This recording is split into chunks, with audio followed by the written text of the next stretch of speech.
Well, good afternoon, both Scott and Tom. Good to see you both. Good to see. Yeah, I got to see you guys in person last week. That was great. Yeah. And here we are, back in the virtual world. Welcome to everybody who's joined us here for Lead Better, whether you're watching live or listening later. Glad that you're here. Feel free to comment. Feel free to dive in.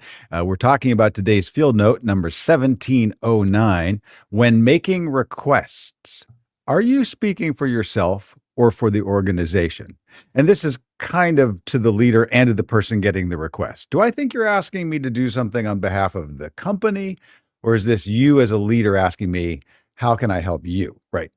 There's a very straightforward explanation here, and then there's a little twist that I think is magically powerful, and we're going to get to that. So, Tom, why don't you start us off? Give your hot take on this one. Yeah, I really like this field note for the very simple reason is that this sounds dramatic, but makes me think of CPR training. I don't know if either one of you. That was obvious. That's what I thought. Yeah, I was like, clearly there's a CPR training. Who couldn't see that? If you've ever been CPR certified, right? They'll tell you when you encounter someone in crisis, you don't just shout out, a request for help. You don't shout out to someone to call 911. You point, make eye contact with someone, and ask them. 911. And I think interesting. This harkened back to that training for me, which is to say, you don't want to just make a simple general request. You're better off not making it an organizational request, but a personal plea for assistance. Number one, help me. Mm-hmm. And second, to make sure that you're letting the person know why you need their help in order to fulfill the request. I thought that was really powerful. Yeah, the workplace is not nearly as dramatic as CPR, let's hope. But it can feel like that sometimes when you're really sort of stressed and underfoot. Yeah. Well, hopefully nobody needs CPR during the next 15 minutes. But Mikey, and I didn't mean to cut you off. So there's an interesting element here in this field note that I guess we kind of intuitively know, but it spelled it out, which is that there is a way that when somebody says, listen, this is a real company priority, that's a way of a leader kind of hiding behind a certain thing, as opposed to if I ask you directly, because people, and this is where you kind of have to really wrestle with it. If we're asked to do something on behalf of the company organization, we actually tune it out a little more than if it's a personal request from the leader. And I hadn't really chewed on it so much in my mind until I read this field note. Did it hit you that way? It did, and it actually indicted me on the way that I use it in an opposite way. Like when I oftentimes just want to create a scary situation where I don't have the ability to be exact, I'll just reference they. And they becomes my boogeyman for everything, right? Mm-hmm. And we see this kind of thing happen all the time, and especially if we're talking conspiratorially, right? When we're not exactly sure what's going on. Right. They holds the brunt of blame for everything. And so when you push back on someone who uses they a lot, then it's a good thing. It forces them to be specific, and then it has a tendency to draw them out of their conspiratorial thinking, because now you have to be practical. So that was the first thought for me. So it's a little bit of a flip of that, but it's basically the same thing. It's like people, when they don't want it to be personal, have a tendency to be like, speak organizationally. And it's this odd hedge that says, it's not me, it's they. And has a tendency to let people off the hook in such a way that says, I can't do it. I guess. And, we always like to kind of make fun or talk about Tom's Mr. Smith Goes to Washington poster. And so there's no bigger they than, the government. Right. And when I worked for the Voice of America back when I got out of college, I heard you'd hear people, oh, this is good enough for government work. I was like, what does that mean? Like, it's kind of a they thing. But so how do you advise leaders, Tom? Because the field note kind of spells out the difference between an organizational request that might be like, I need you to stay late because the company has a hard deadline, right? That's a little bit different than more of the, I really need your help on this, or I'm trusting you to get this done. So you have these two different kinds of appeals, and they both may have their place. But how should somebody who's a great leader or wants to be a great leader think about, should they be cognizant about the kind of message they're sending in the first place? Yeah, they absolutely should. There's sort of a general rule of thumb that a good request includes three elements, right? One is that context. So even if it's true that organization, quote unquote, needs this to get done, you want to lay more personal appeal, right? Here's why I need your help, or here's why you're specifically qualified to fulfill that request, right? You want to provide that sort of context. Second is, you want to be very clear about what it is that you're asking that person to do. Not, we need you to take notes, but we need you to take notes. It needs to be completed by this point in order for us to fulfill that request. And then the third piece is that there has to be an opportunity for negotiation, or else it's just a passive aggressive direction, right? So you can't just say, oh, would you stay late tonight? The organization needs it, or would you stay late tonight? It would be great for me if you did so. It's got to be met with the reality that, hey, I'd love to help out tonight if I'm the employee, but regrettably I have a previous commitment, or I have to pick up my kids from school, or that sort of thing. You've got to make sure that a request has those three ingredients. And even if there is an organizational dictate, you want to layer in that personal appeal that makes it clear why you need their help and why they themselves can be most helpful.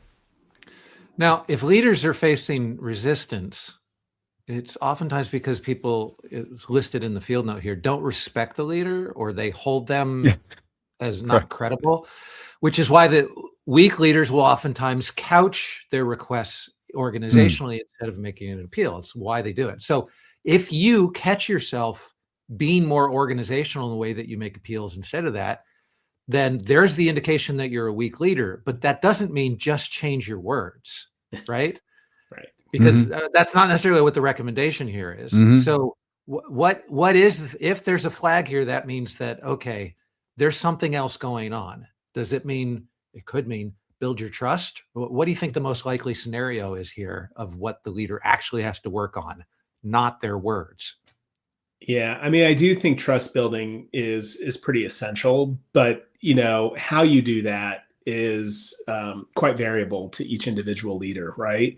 So some of that could be around sort of owning up to the way that they've made requests before.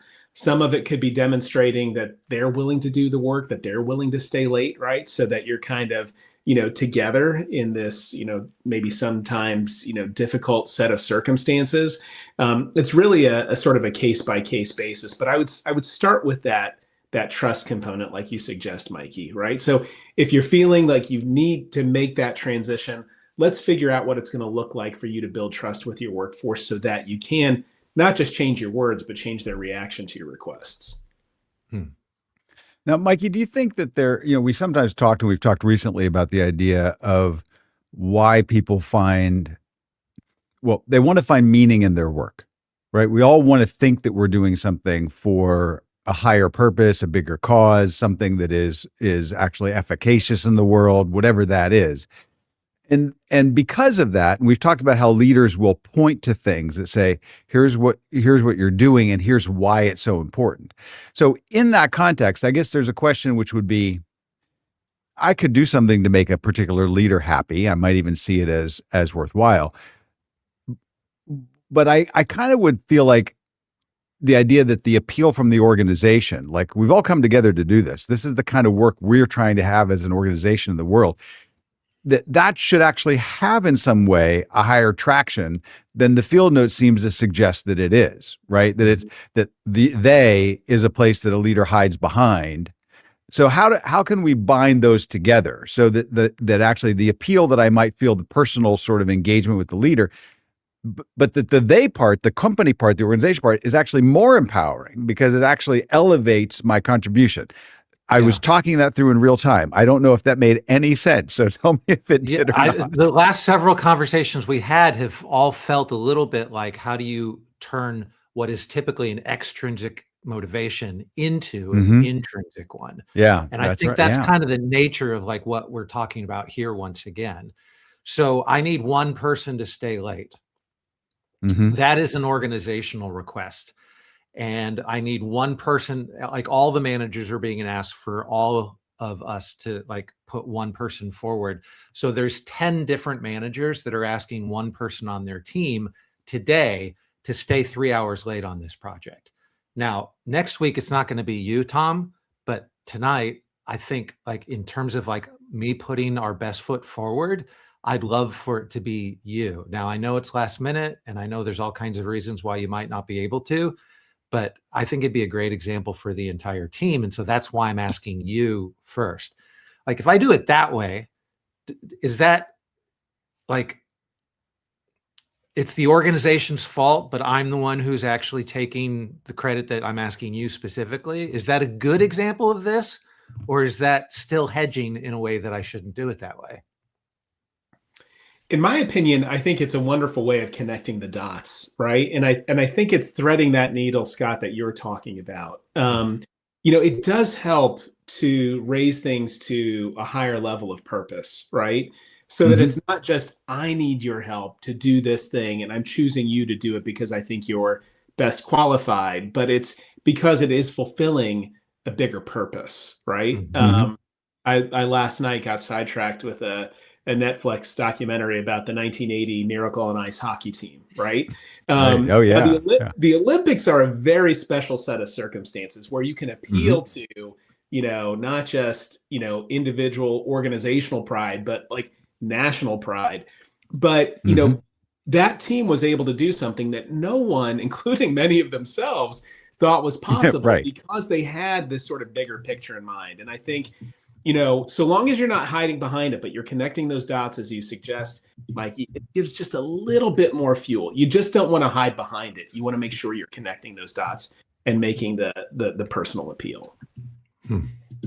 Well, and Mikey, you also were kind of positioning it, if I heard it right, in the sense that this personal appeal can kind of take the edge off. Well, the company needs us to do that.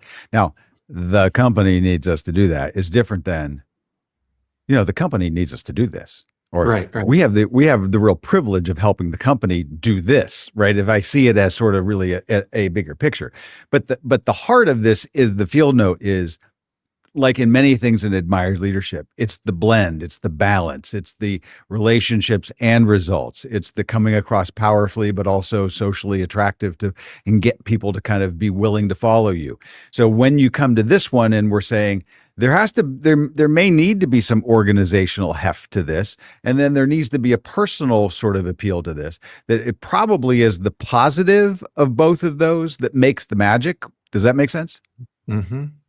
Yeah, I think so. And so, if I may, real quickly jump in, your example said you offer two things that I think are important to sort of highlight here, right? So one is making sure, Mikey, you use this as an example. You don't want to ask the same person every time, right? You want to spread out these requests to the extent that it makes sense, right? You still want to find the right person, make that personal appeal. But also, Scott, you said something that just triggered for me the recognition that as a leader, you want to make a distinction between something that is a request versus a direct, right? Yes, right.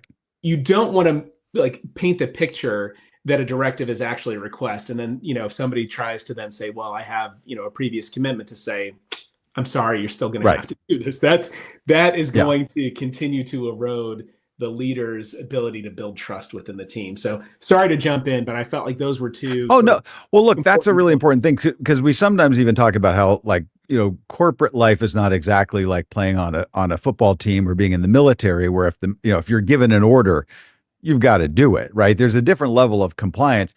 But even within an organization, if I'm just saying, here's a request, or look, I'm assigning you this task, those are different things. But I kind of come back around here in the last minute, Tom, to the CPR example, because when you pointed out this idea that when I kind of look to you, rather than saying to the crowd, somebody call 911, and everybody assumes that somebody else will do it. Right. But when I look to you and I say, can you call 911, or can you go get me, we need water, or whatever it is, that specific request, I think there's a bit of a magic here in a leader who might be tempted in a way to say, we're going to need everybody to show up extra here today, right?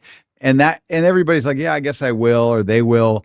Whereas if I say, I need you to do this, and can you kind of step in on this? And I'm going to have expand your role briefly for the next 2 weeks. It's going to be an overload, but here's why.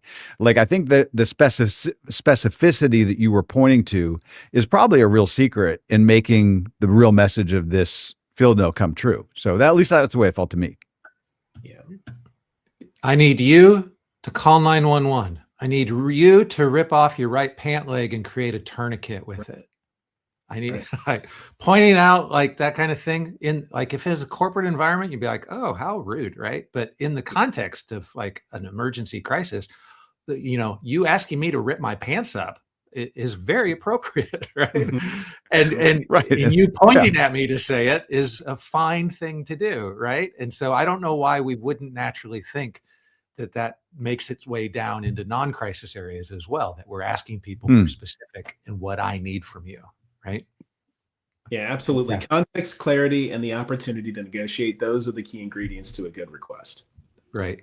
Great. All right. Well, thank you both for joining this week. Scott, I'll see you again tomorrow. I don't think we've got the title for tomorrow's, but just for those that are watching, got up to about actually it did come in. Watching. It did come in.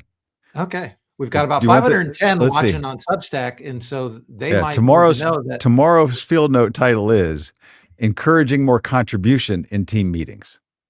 Fantastic. Okay. We'll see you tomorrow. Thank you both.